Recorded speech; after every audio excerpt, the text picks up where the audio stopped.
Hi hello കൂട്ടുകാരെ, സ്വാതന്ത്ര്യം 2-ന്റെ ഇന്നത്തെ എപ്പിസോഡ് വിശേഷങ്ങളിലേക്ക് എല്ലാവർക്കും സ്വാഗതം. കൃഷ്ണമംഗലത്തെ പറമ്പിലേക്ക് തെറിച്ചു വീണ കടലാസ് കമ്പിട്ട് കുത്തിയെടുക്കാൻ ശ്രമിക്കുന്ന ബാലനെയും ദേവിയെയുമാണ് ഇന്നത്തെ എപ്പിസോഡിൽ കാണിക്കുന്നത്. ബാലൻ്റെയും ദേവിയുടെയും ഈ ശ്രമം രണ്ടാം നിലയിൽ നിന്ന് അലോക് കാണുന്നു. അലോക് ഉടൻ തന്നെ പറമ്പിലേക്ക് എത്തുകയും ചെയ്യുന്നു. നിങ്ങൾ രണ്ടുപേരും ഇവിടെ എന്താണ് ചെയ്യുന്നത്? ഇവിടെ വല്ല മന്ത്രവാദവും ചെയ്യുകയാണോ എന്ന് പറഞ്ഞ് അലോകും ദേവിയും തമ്മിൽ വാക്കേറ്റമുണ്ടാകുന്നു. വാക്കേറ്റത്തിനിടയിൽ ദേവിയുടെ കയ്യിലിരുന്ന കമ്പ് അലോക് പിടിച്ചു വലിച്ചുകൊണ്ട് പോവുകയും വീടിനകത്തേക്ക് കയറി പോവുകയും ചെയ്യുന്നു. വീടിനകത്തേക്ക് കയറിയ അലോക് എല്ലാവരെയും വിളിച്ചിട്ട് പറയുന്നു, നോക്കൂ, ദേവമംഗലത്തെ ബാലനും ബാലൻ്റെ മൂത്ത മരുമോളും കൂടെ മന്ത്രവാദം ചെയ്യുകയാണ്. അവർ മന്ത്രവാദം ഈ ഒരു കമ്പ് വഴി ചെയ്യാൻ നോക്കി. ഞാൻ ഈ കമ്പ് പിടിച്ചോണ്ട് അകത്തേക്ക് കൊണ്ടുവന്നു. ഇത് കേട്ട് നന്ദിത പറയുന്നുണ്ട്, ഇല്ല, ബാലൻ അങ്ങനൊന്നും ചെയ്യില്ല എന്ന് പറയുന്നു.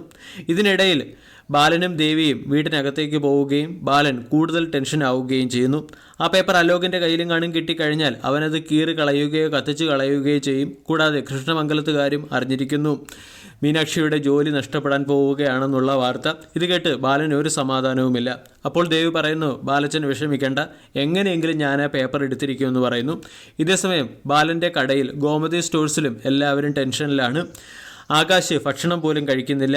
മീനാക്ഷിയുടെ സസ്പെൻഷൻ വാർത്ത ഉടൻ തന്നെ പത്രത്തിൽ വരുമെന്നും പത്രത്തിൽ വന്നാൽ നാണം കെടുമെന്നും ആകാശ് പറയുന്നു.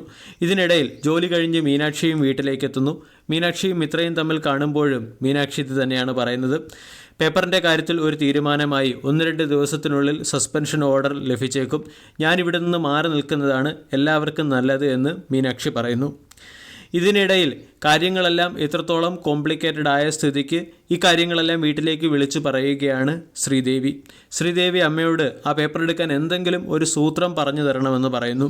ശ്രീദേവിയുടെ അമ്മ ആലോചിച്ചതിന് ശേഷം ഒരു സൂത്രം പറയുന്നു. ഈ സൂത്രം എങ്ങനെ പ്രയോഗിക്കാമെന്ന് ആലോചിച്ച് നിൽക്കുന്ന ശ്രീദേവിയെ കാണിച്ചുകൊണ്ടാണ് ഇന്നത്തെ എപ്പിസോഡ് അവസാനിക്കുന്നത്.